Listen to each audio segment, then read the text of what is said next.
Shirutto dan bagaimana dia berfungsi. Okey.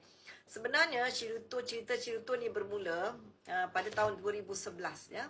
3 orang saintis, iaitu dia panggil Bruce Butler, Jules Hoffman dan juga Ralph Steinman. Ya, 3 orang saintis ni menang Nobel Prize kerana apa?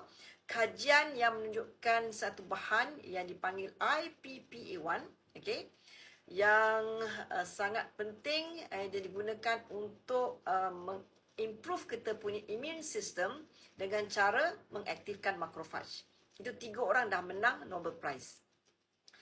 Dan yang hebatnya saintis Jepun ni, nama dia Profesor Soma dan anak murid dia Profesor Inagawa. Okay, saya jumpa 2 orang ni ketika training Shirutto dulu dekat Hotel Dorset. Apa yang hebatnya orang Jepun ni pula, mereka menemui satu kaedah bagaimana nak menghasilkan IPPA1 ini melalui pemakanan. Itulah Shirutto. Okay, Shirutto ni sebenarnya maksud dia perisai. Okay, tapi apa bahan yang utama dalam Shirutto ni adalah dari segi medikal ni dia panggil IPPA1 yang fungsi utama dia untuk mengaktifkan kita punya makrofaj dalam kita punya sistem imun yang ada fungsinya ada 4 yang penting. Okay, yang pertama fungsi dia adalah untuk kita punya frontliner yang utamalah untuk melindungi badan kita. Macam mana dia melindungi badan kita? Makrofaj ni sebenarnya kalau cakap kampung dia macam jaga lah kan. Macam jaga dekat sekolah. Kalau jaga ni sihat, aktif, okay, siapa saja yang tak sepatutnya berada di sekolah dikenal. Dia akan tangkap lah. Tapi kalau jaga ni mengantuk, okay, ada situ tapi dia pun tak nampak, mengantuk, letih. Okay, siapa-siapa masuk pun boleh. Dia tak tahu. Ya. So macam tu jugalah makrofaj ni kalau dia aktif, okay, maka segala patogen, bakteria, virus yang cuba nak masuk ya ke dalam melalui sama ada makanan ataupun kita sedut ataupun kita sentuh, okay, makrofaj yang aktif akan halang, akan stopkan. Maknanya dia akan dengan tim dia, dengan T cell, B cell akan attack untuk hapuskan ya musuh utama badan kita, virus, patogen dan sebagainya. Itu fungsi pertama, iaitu makrofaj ya. Yang kedua fungsi dia untuk kita selalu dengar bila kita kata imun je, kita nak make sure boost kita punya imun, Sebenarnya imun kita ni yang penting adalah untuk kita regulate. Kita nak balance ya. Kita tak nak imun kita ni overreaction ataupun underreaction. Overreaction ni macam mana?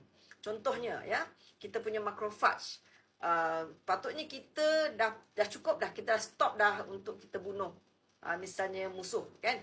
Tapi kalau macam over sangat, askar baik pun nak tembak juga. Itu overreaction ya. Overreaction ni penyakit-penyakit yang berkaitan dengan overreaction ni termasuklah macam alergi kan, yang banyak kita dengar, eczema, sinusitis, asthmatic yang berkaitan dengan SLE, yang berkaitan dengan autoimmune issues lah, arthritis rheumatoid, irritable bowel disease dan sebagainya. Ini disebabkan oleh overreaction. So dengan Shirutto dia boleh balancekan, ataupun underreaction pun tak boleh. Underreaction ni macam penyakit-penyakit seperti cancer, HIV, infection, bacteria, parasites, tuberculosis dan lain-lain. Okay, so bila kita ambil Shirutto ni, IPPA1 tu fungsinya untuk balancekan kita punya immune supaya jangan over ataupun underreaction. Okay, itu yang kedua. Yang ketiga, fungsi Shirutto adalah untuk menyingkirkan sel-sel yang rosak, abnormal cells ataupun sel-sel yang due to aging, penuaan. Dia akan singkirkan, hapuskan daripada sistem ya. Dan yang keempat, yang paling penting lah saya rasa, Shirutto ni fungsi dia untuk membaik pulih ataupun repair cells, especially kan kalau kita lepas operation dan sebagainya, sel-sel kita rosak akibat macam contoh due to penyakit-penyakit kencing manis dan sebagainya ya, kanser sebagainya. So when we take Shirutto, dia akan bantu